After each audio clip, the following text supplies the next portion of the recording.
ಇವನು ವಿಡಿಯೋ ನೋಡ್ಕೊಂಡು KA01AM8391. ಅಣ್ಣ ಮನೆಗೆ ಹೋಗಿ ಟಿ ವಿ ನೋಡ್ಕೊ, ಇಲ್ಲಿ ಗಾಡಿ ಓಡಿಸೋ ನೀಟಾಗಿ.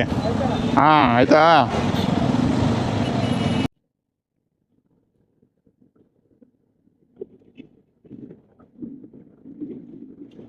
ಅಲ್ಲ ನೋಡ್ಕೊಂಡು ಹೋಗ್ತಾ ಇರ್ತೀರಲ್ಲ, ಮುಂದೆ ಯಾರಾದರೂ ಬ್ರೇಕ್ ಹಾಕಿದ್ರೆ ಏನು ಮಾಡ್ತೀರಾ?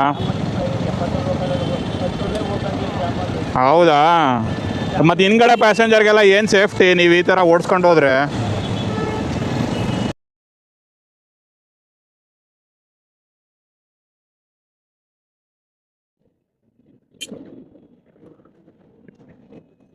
ನೋಡಪ್ಪ, ನೀವು ಹೇಳ್ದಂಗೆ ಹೇಳಿದ್ದೀನಿ, 20ರಲ್ಲಿ ಹೋಗ್ತಾರಾ 70ರಲ್ಲಿ ಹೋಗ್ತಾರ ಅಂತ ಹೇಳೋರೆ.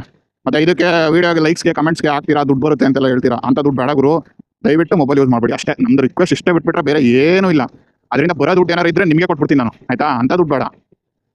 ಯಾಕೆ ಅಂಥದ್ದೆಲ್ಲ ಸಂಪಾದನೆ ಮಾಡಿ ಕಟ್ಕೊಳ್ಳೋದು ಏನಿದೆ? ನಾನು ಒಂದೇ ಒಂದು ಆಸೆ ಏನಂದರೆ, ಸಂಚಾರಿ ನಿಯಮಗಳನ್ನ ಎಷ್ಟು ಸಾಧ್ಯ ಆಗುತ್ತೋ ಅಷ್ಟು ನೀಟಾಗಿ ಎಲ್ಲರೂ ಪಾಲಿಸು. 100% ಎಲ್ಲರೂ ಇರೋಕ್ಕಾಗಲ್ಲ, ಬಟ್ ಉದ್ದೇಶಪೂರ್ವಕವಾಗಿ ಮಾಡೋ ಅಂಥ ತಪ್ಪುಗಳನ್ನ ದಯವಿಟ್ಟು ಯಾರು ಮಾಡಬೇಡಿ ಅಷ್ಟೇ. ಮೊಬೈಲ್ ನೋಡಿದೆ ಗಾಡಿ ಓಡಿಸ್ಬೋದು, ಎಲ್ಲರೂ ಓಡಿಸ್ಬೋದು. ಆದರೆ ಮೊಬೈಲ್ ನೋಡ್ಕೊಂಡೆ ಓಡಿಸ್ತೀನಿ, ನನ್ನ ಇಷ್ಟ.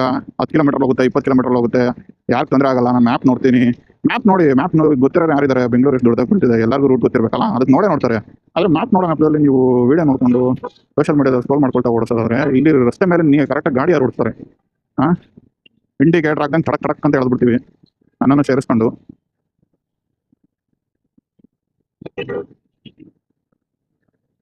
ಎಷ್ಟೊಂದು ಜನ ನಿಮ್ಮ ಮನೆ ಹೆಣ್ಮಕ್ಳು ಕಳಿಸ್ರಿ ಅಂತ ಅಂತೀರಾ. ಹಾಂ, ಇವಾಗ ರಮ್ಯ ಕೇಸ್ ನೋಡಿದ್ದೀರಾ ತಾನೇ? ಏನಿಲ್ಲ, ಪೊಲೀಸರು ಬರ್ತಾರೆ.